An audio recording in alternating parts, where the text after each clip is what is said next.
Hi, my name is Matt Thomas. I am the founder and director of Firm Foundations Ministries. We are an organization that houses men and women that have been previously incarcerated or addicted to drugs or homeless or any kind of those life-changing issues that cause them not to have a house. And I'm also the pastor of a church by the name of Freedom Initiative. And our main goal and mission is to empower leaders that most people would overlook.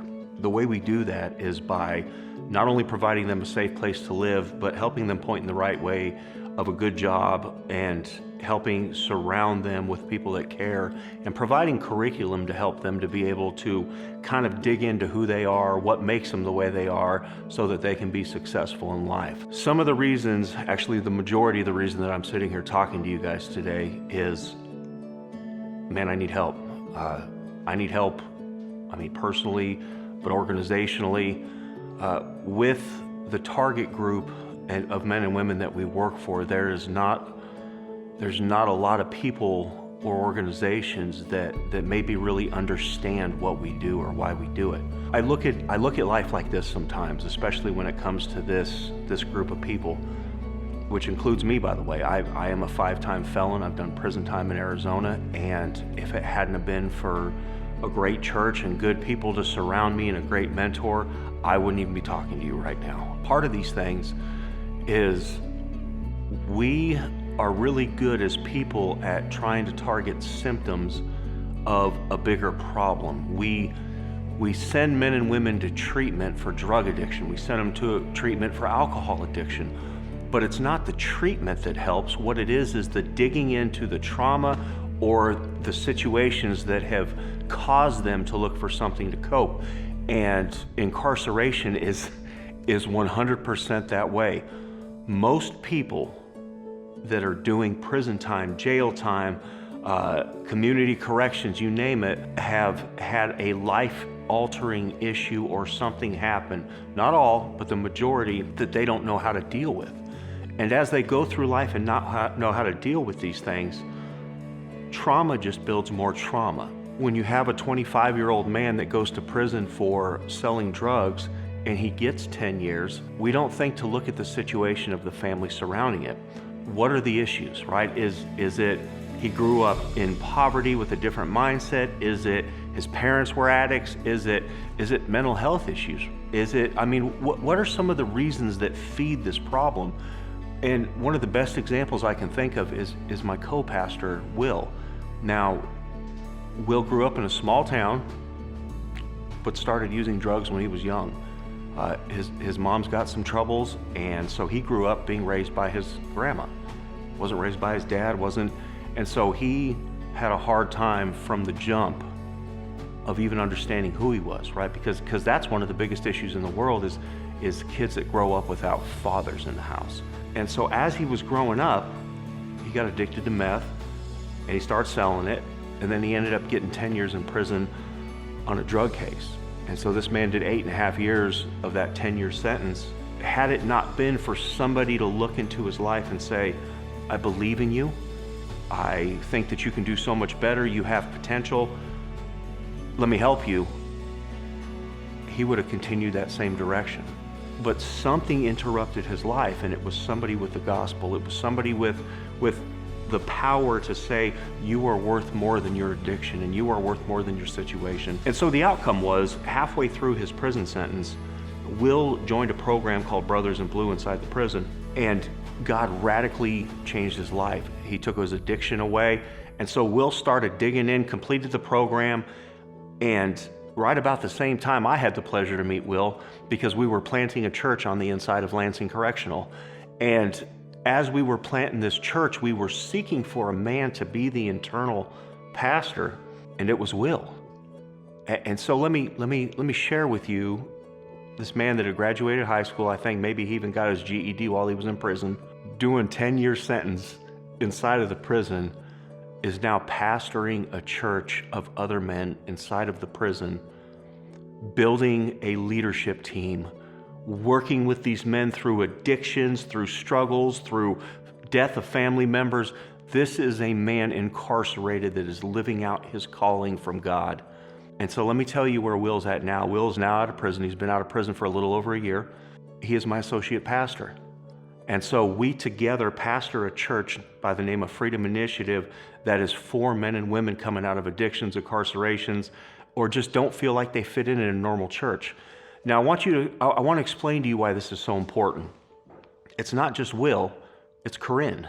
And Corinne is Will's wife. And Corinne was married to Will, but when Will left to go to prison, Corinne was working 4 jobs trying to support 4 children and struggling and doing the best she can and trying to make ends meet. And there was really no plan for her and Will to get back together until God came in the picture.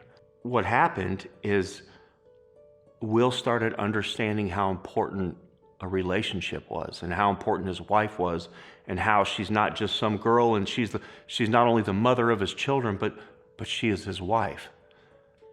And so Will, instead of coming out and going to one of our houses, decided, I'm going to go home. I'm going to go home. I'm going to live at my grandma's house, and I'm going to be a father to my children. And I'm going to try to talk to my wife. Well, it's not easy, right? There's a lot of hurt that comes from addiction and pain. But I want to share with you where they're at now. They live up in Kansas City area now. He is a metal fabricator and a full-time welder, and he's amazing at what he does. He learned this trade while he was incarcerated. Corinne now gets to stay at home with the kids, not work 4 jobs, and gets to be a mom to these kids. And the reason this kind of gets me is that's my story, right? That's my story, minus a bunch of other stuff, but that's not only my story, but that's the story of about 1 million other people across this country that are trying to do something right and change their lives. And it's hard to find people that want to jump in and help with that. After spending the time I spent working in the prisons, we've been doing reentry homes now for about 8 years, and we have homes in 3 different cities. And what I've found is it takes a village, literally a village, to help this happen. It takes housing, employment, transportation, mentorship. It takes counseling. It takes good friends that care. And honestly, it takes finances, right? Because you got to have finances to make this work. And so as we do this, right, I've watched Will grow from a cocky young man who's, like the rest of us, right, when we accept Christ, still got all this great baggage, into a wonderful leader who is one of the best evangelists I've ever seen.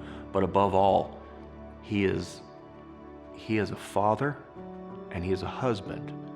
And so while we spend money doing the different things, and I'm not knocking any of these things, we support places for adoption, and we support fostering, and we support homelessness, and we spread all these things out to different resources. If we could come together in the understanding that if you want to solve some of these problems in a real tangible way, let's get together on helping those that have been incarcerated become wholesome. Because what you see is you see a family that'll switch gears and pursue Christ with a passion because the dad is coming back home.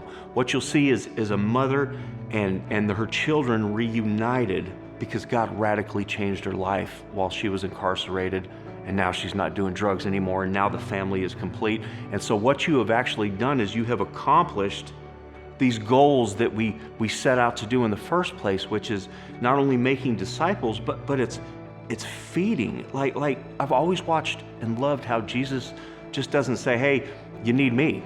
What he says is, hey, are you hungry? Let me feed you. Oh, you're blind? Let me heal your eyesight. Oh, you've had this issue for years? Let me heal that. Now go and sin no more, right? And so we as a people, especially the people of faith, can understand to come together and say, hey, is this man or woman hungry? Do they have a place to live? Do they have a place that they can support themselves? Do they have an opportunity to live out the calling that God has put on their life? Because let me tell you what typically happens. Men and women get ignited by God to do these amazing things while they're in prison, and then they come out and they find a church that won't let them live that calling out. They have to work 2 jobs because they owe half their paycheck to child support, or they owe restitution, and so they can't get ahead, and so they don't have time because otherwise they'll be homeless. And so this is the perpetuation of the ball if we don't come together and try to fight this. My goal and my vision that I think that is 100% God inspired is to see men and women from prison to the pulpit. Whether they are pastor or not, that doesn't mean that they can't be leaders in the church and discipling other people, because I'm going to tell you what you find with men and women that have come out of incarceration. They are fighters, they're thankful, they care, they understand the history, and they want to pursue God with a righteousness, because we have a mindset that, man, I did a lot of bad for a lot of years. I owe a debt to God. And what you see is lives changed and communities changed. But the only way that happens is if we do this together. And so what I'm asking you, even if you're not a church, if you're a business, you want to see a better economy, you want to have better workers, you want to see the neighborhoods where you have your businesses at not get vandalized, well, let's do something to make a difference with the population.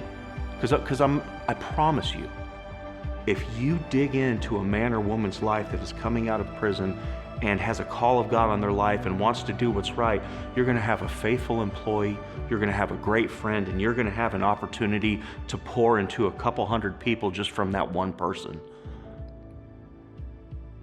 Man, I need you guys. I don't know what else to say. My story's not that much different from Will's, but it is. I'm older, and I've spent a lot more years. I grew up in an abusive household, and now if you look, you know, I've got grandkids, and my daughters named my grandkids after me. One's named Matthew Jasper, and the other one's named Thomas, and my name's Matthew Joseph Thomas, right? Because of what God did in my life, so I could pour into my kids' life, apologizing and taking credit for all the bad that I did and the fact that I wasn't there. And when that healed, I've been able to pour into my grown children and my grandbabies, but I also have 2 little boys that will never understand what it's like for their dad to be sitting in prison or strung out on drugs, and they get the chance to live life. And my 8-year-old's professed Christ, and he understands what the saving power of God is, and I got to baptize him. But none of this would have been possible if the people that stepped in my life wouldn't have taken a chance on me. If the mentors I've had while I was in prison, even to now, hadn't understood the bigger picture of what we're trying to do. And so I just ask, we are trying to get this going. It's called the Genesis Project. If you would like to help some way, whether with the housing or that, you can get a hold of me at 913-257-7300, or you can go to the website, firmfoundationsministries.org. I would appreciate any help, partnerships, or anything that we can do together, because it's really not about me, but it's about Will, and it's about the guy that he's working with named Travis, and it's about the guy that Travis is working with named Robert. You see, this is what we're talking about, is really the Great Commission. Go and make disciples. Thank you, guys.